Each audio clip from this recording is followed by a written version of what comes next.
அத்தனை செல்வமும் உன்னிடத்தில் நான் பிச்சைக்கு செல்வது எவ்விடத்தில்? வெறும் பாத்திரம் உள்ளது என்னிடத்தில், அதன் சூத்திரமோ அது உன்னிடத்தில்.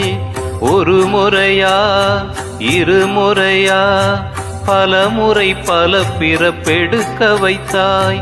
புதுவினையா பழவினையா கணம் கணம் தினம் என்னை துடிக்க வைத்தாய். பொருளுக்கு அலைந்திடும் பொருளற்ற வாழ்க்கையும் துரத்துதே. உன் அருள் அருள் அருள் என்று அலைகின்ற மனம் இன்று பிதற்றுதே. அருள் விழியால் நோக்குவாய், மலர்பதத்தால் தாங்குவாய். உன் திருக்கரம் என்னை அரவணை துணதருள்